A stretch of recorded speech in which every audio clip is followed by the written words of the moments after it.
नमस्कार, अदा में रजा खानम। आप देख रहे हैं सियासत टीवी पर हिंदी समाचार। एक नजर डालते हैं आज की हेडलाइंस पर। महाराष्ट्र में जानलेवा बना मानसून, 62 से ज्यादा की मौत, बाढ़, भूस्खलन और कई पेड़ गिरे। दिल्ली के रोहिणी में गिरी बिल्डिंग, लोगों के दबे होने की आशंका, मलबे में फंसा दिखा शख्स।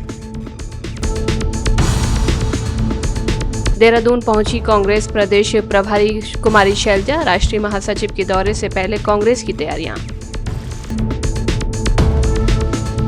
राम मंदिर चढ़ावा चोरी, इस्तीफे के बाद भी चंपत राय का प्रभाव, इन दो करीबियों को मिली ट्रस्ट के बैंक खातों की कमान। अमेरिका से बदला लेने के बाद बोला ईरान, अराक्ची ने ट्रंप को दिया अल्टीमेटम। बलूचिस्तान में टीटीपी का हमला, 21 पुलिसकर्मियों की मौत पर बवाल, पाकिस्तानी सेना के खिलाफ विरोध प्रदर्शन। अब समाचार विस्तार से। महाराष्ट्र में मानसून का कहर जारी है और मुंबई समेत कई शहरों में मौसम का मिजाज बेहद ही बदला हुआ है। राज्य में हो रही लगातार बारिश से जनजीवन अस्त व्यस्त नजर आ रहा है और फिलहाल महाराष्ट्र में आज का मौसम सुबह 8 बजे शहर और उपनगरों में आमतौर पर बादल छाए रहेंगे और रुक रुक कर हल्की से मध्यम बारिश होगी। कुछ स्थानों पर भारी बारिश भी हो सकती है, वहीं बिजली कड़कने और गरजने की संभावना है।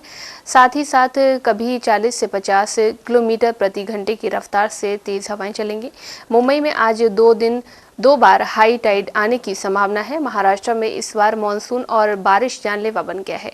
1 जून से 8 जुलाई के बीच 62 लोगों की मौत हो चुकी है, जबकि 74 लोग घायल हुए हैं। इनमें सबसे ज्यादा 25 लोगों की मौत इमारत और मकान ढहने से हुई है। कल दोपहर से अभी तक कंटिन्यूसली सर्च ऑपरेशन शुरू है और यहाँ पे एनडीआरएफ का टीम, आर्मी फोर्स और ये फायर ब्रिगेड, सब प्रशासन की सब यहाँ पे कार्यरत है और ये जल्दी से जल्दी ये सर्च ऑपरेशन में सब जो लोग ये हुए बेपता हुए हैं उनको निकालने की कोशिश जारी है। हो सकते हैं, कुछ अंदाजा है? सॉरी, अभी कितने और अंदर हो सकते हैं ट्रैप? 16-17 लोगों का मालूम हुआ था, उसमें से 9 लोग निकले हैं और 6-7 लोग और होंगे। तो चैलेंजेस किस तरह का आ रहा है? यहाँ पे पूरा कचरे का ढीग है और ये निकालने में थोड़ा दिक्कत हो रहा है। बाकी कंटिन्यू सर्च ऑपरेशन शुरू है। दिल्ली के रोहिणी सेक्टर 16 में बुधवार को 4 मंजिला बिल्डिंग गिर गई। बिल्डिंग पुरानी थी और बारिश के चलते हादसा हुआ। कुछ लोगों के दबे होने की आशंका है। मलबा ज्यादा है। मौके पर फायर विभाग की 4 गाड़ियां मौजूद हैं। राहत और बचाव किया जा रहा है। घटना सेक्टर 16 में एमसीडी स्कूल के पास की है। हादसे के बाद का वीडियो सामने आया है, जिसमें चारों तरफ बिल्डिंग का मलबा बिखरा हुआ पड़ा है। एक शख्स अंदर फंसा हुआ है, जिसे बचाव कर्मी ये कहते हुए सुनाई दे रहे हैं कि हम आपको बचा लेंगे। एनडीआरएफ की 2 टीम मौके पर भेजी गई हैं। राष्ट्रीय महासचिव केसी वेणुगोपाल के 2 दिवसीय दौरे को लेकर उत्तराखंड प्रभारी कुमारी शैलजा देहरादून पहुंच गई। कुमारी शैलजा ने कहा कि हमारे महासचिव केसी वेणुगोपाल आज कांग्रेस के वरिष्ठ नेताओं और पदाधिकारियों से मिलने के लिए 2 दिन के दौरे पर आ रहे हैं। वे कुछ नेताओं के साथ अलग अलग बैठकें करेंगे और फीडबैक लेने के लिए एक आम बैठक भी करेंगे। वे सभी एक पार्टी का संदेश भी पहुंचाएंगे। चुनाव नजदीक है, इसीलिए पार्टी को जमीनी स्तर पर कड़ी मेहनत करने की जरूरत है। हम स्थानीय मुद्दों और भाजपा सरकार की गलत नीतियों पर चर्चा करेंगे। इस दौरान सरकार के कामकाज को देखते हुए जहां भी जाएं, लोगों की भावनाएं उनके खिलाफ हो गई हैं। चाहे उत्तराखंड हो, यूपी, भाजपा भगवान के नाम पर राजनीति करती है। समाजवादी पार्टी के राष्ट्रीय अध्यक्ष अखिलेश यादव आज सुबह राजधानी लखनऊ में शंकराचार्य स्वामी अभिमुक्तेश्वरानंद सरस्वती से मिलने पहुंचे और उनका आशीर्वाद लिया। शंकराचार्य से मुलाकात के बाद सपा मुखिया ने पत्रकारों से भी बात की और कहा कि मैं अभी पूजनीय शंकराचार्य जी से मिलकर आ रहा हूं। वो सैफई गए थे और पूरे प्रदेश में 30 स्थानों पर गए।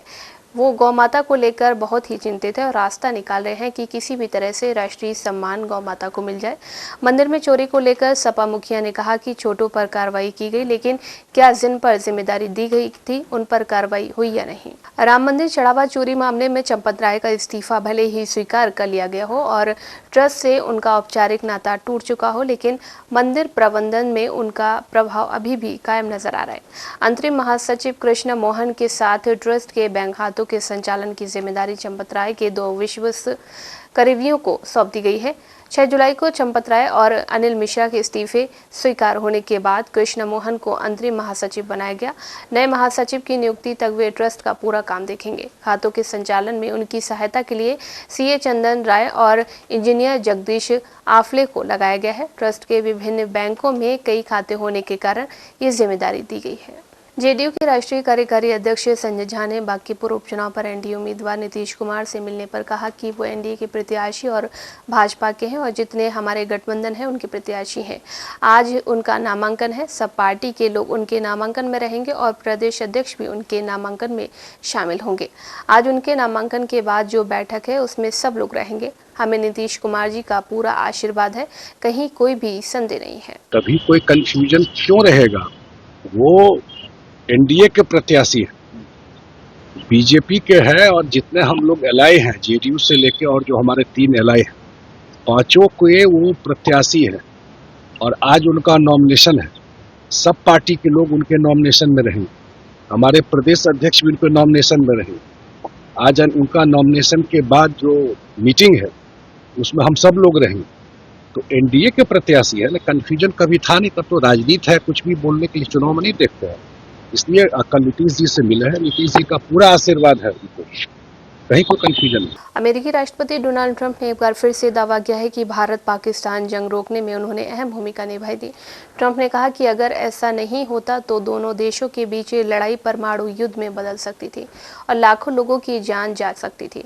पत्रकारों से बात करते हुए ट्रंप ने कहा कि जरा सोचिए, भारत और पाकिस्तान युद्ध चल रहा था, लड़ाई शुरू हुई थी और 1 हफ्ता हुआ था और 11 जेट मार गिराए थे और इस तरह का वो युद्ध परमाणु युद्ध में बदलने वाला था। ट्रंप ने एक बार फिर से दावा किया कि युद्ध रोकने में अपनी भूमिका के लिए पाकिस्तान के प्रधानमंत्री शहबाज शरीफ ने उनकी तारीफ भी की थी। अमेरिकी राष्ट्रपति ने कहा कि पाकिस्तान के प्रधानमंत्री ने कहा था कि राष्ट्रपति ट्रंप ने 3 से 5 करोड़ लोगों की जान बचाई। उन्होंने कहा कि ये संख्या इससे कहीं ज्यादा हो सकती थी। अमेरिका ने एक बार फिर से ईरान के कई ठिकानों को निशाना बनाया है। उसने पावर प्लांट और वाटर ट्रीटमेंट प्लांट पर भी हमला किया है। ईरान ने भी करारा जवाब दिया। उसने बहरीन और कुवैत को निशाना बनाया है। इस बीच ईरानी विदेश मंत्री अब्बास अरागची का बड़ा बयान सामने आया है। उन्होंने यूएस के राष्ट्रपति डोनाल्ड ट्रंप को आड़े हाथों लिया है और अरागची ने कहा है कि ईरान बदतमीजी का जवाब कार्रवाई करके देता है। अरागची ने डोनाल्ड ट्रंप की खिंचाई करते हुए एक्स पर एक पोस्ट शेयर की है। उन्होंने कहा कि ईरान ईंट का जवाब पत्थर से देता है। अरागची ने लिखा कि ईरान एक सभ्य और साहसी राष्ट्र है। इसे अपमानजनक भाषा से संबोधित करके उसकी महानता बिल्कुल भी कम नहीं होगी। ईरान के लोग अपनी शालीनता, संस्कृति और मजबूत नैतिक मूल्यों के लिए जाने जाते हैं। पाकिस्तान के बलूचिस्तान प्रांत की राजधानी कोयटा में आधी रात तहरीक-ए-तालिबान पाकिस्तान के हमले में 21 पुलिस अफसरों की जान गई है। इसके बाद उनके परिजनों ने जमकर हंगामा किया।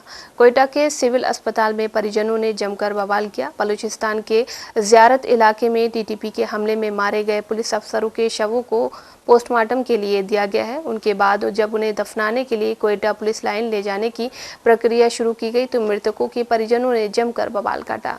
परिजनों का आरोप था कि पहले पाकिस्तानी सेना ने पुलिस अधिकारियों को अकेले टीटीपी के साथ लड़ने के लिए छोड़ दिया था। 3 घंटे तक फोर्स नहीं भेजी और जब टीटीपी के आतंकी पुलिस अधिकारियों की लाश लेकर चले गए तो सेना ने लाशों तक को खोजने की कोशिश नहीं की, जिसके बाद कल पूरा दिन परिजन मृतकों के शवों को ढूंढ कर लाए। हिंदी समाचार बस यहीं समाप्त होता है। मुझे दे इजाजत। आप बने रहे सियासत टीवी के साथ।